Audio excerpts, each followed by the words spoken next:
Once upon a time, in the happy kingdom of Kapilavastu, King Suddhodana and Queen Mahamaya found out that they were going to have a baby.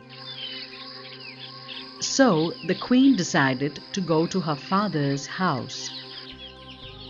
On the way, they came to Lumbini Gardens, where she gave birth to a beautiful baby boy whom they called Siddhartha.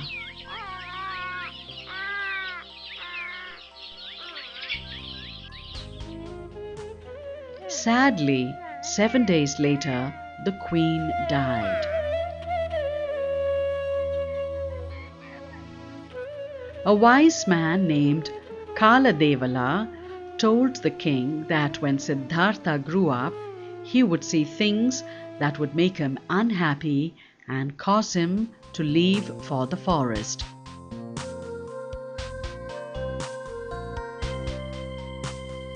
The king therefore never allowed Siddhartha to go outside the palace gates.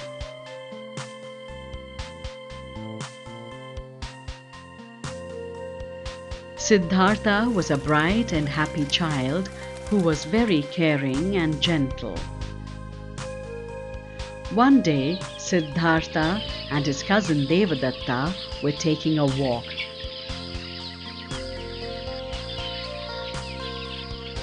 Devadatta suddenly spotted a swan and shot it down.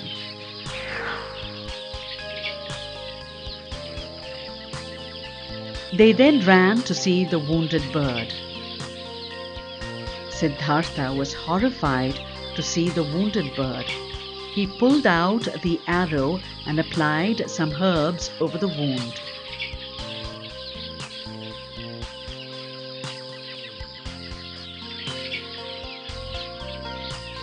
Devadatta insisted on keeping the bird for himself.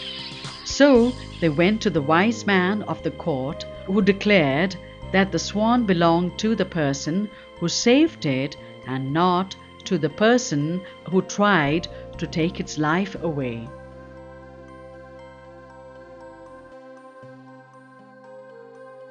Siddhartha often sat by himself. One day, Siddhartha accompanied his father to watch a bullfight, but after a while, he quickly slipped away. He was later found meditating under a tree, quiet and happy by himself.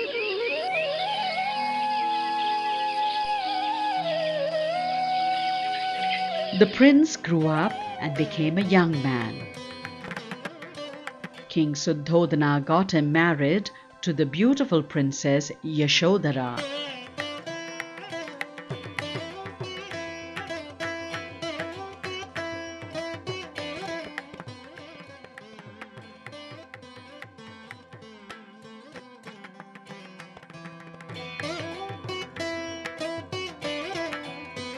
But Siddhartha wasn't happy in the palace.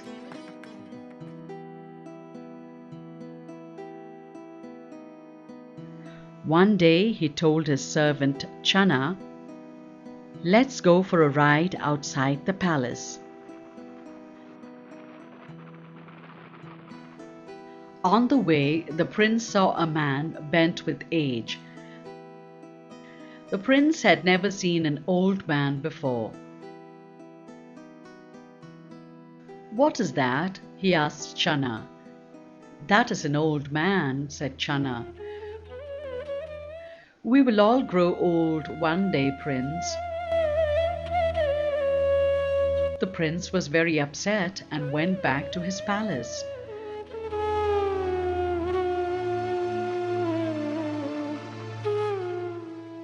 After a few days, Siddhartha went out again. This time he saw a very sick man who was crying out in pain. Siddhartha had never seen a sick man before, and so he asked Channa, "Why is that man crying?" "He is sick and is crying in pain," replied Channa. Again, Siddhartha was very upset and went back to the palace.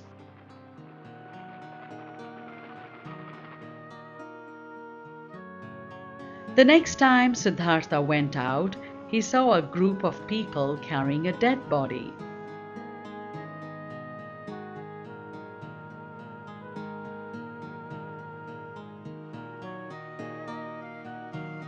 Channa explained to Siddhartha that he was seeing a dead person and said, "One day we will all die." Siddhartha realized that his father had kept him inside the palace to protect him from these things.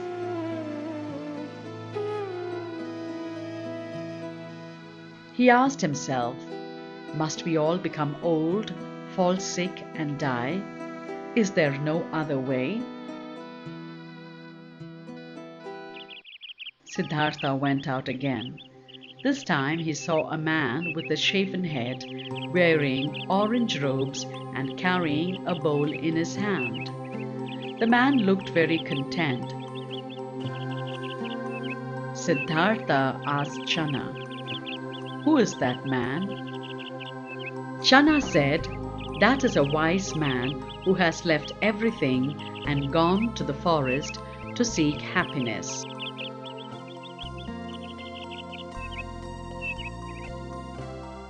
Siddhartha thought over all the things he had seen.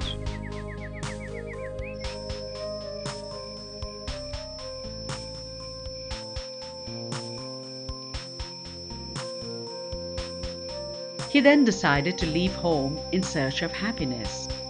So, one night, while his wife and son Rahula were fast asleep, Siddhartha, along with his faithful servant Channa, quietly left the palace.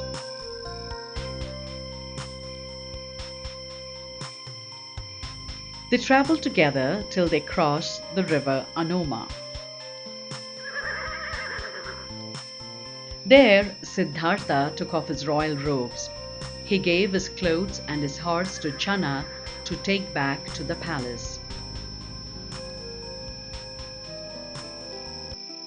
He then put on an orange robe, cut off his long hair, and set out with a bowl in hand. Siddhartha went from teacher to teacher, asking, "Do you know the way to happiness?" But nobody could tell him.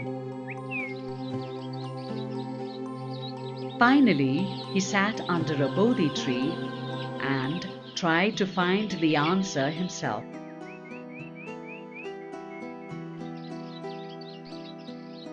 Many days later, his quest ended.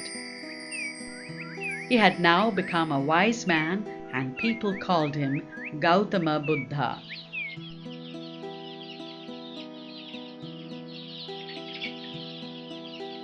Buddha loved all animals and treated them with compassion.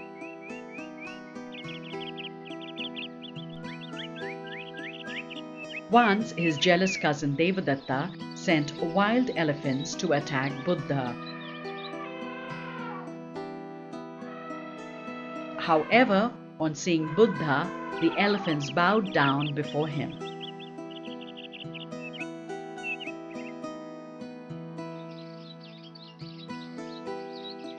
Gautama Buddha had many disciples.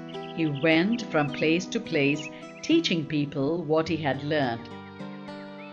His students lived in groups called Sangha. He preached that one could attain happiness by being content with what one had and showing compassion to all beings. When Buddha returned to Kapilavastu, his father, wife and son, along with many others, became his disciples. One of his relatives, called Ananda, became Buddha's faithful disciple and took care of him when he grew old. Buddha preached for another 45 years. By then, he had become an old man of 80 years. Finally, at a place called Kusinara, he lay down below the sala trees and breathed his last.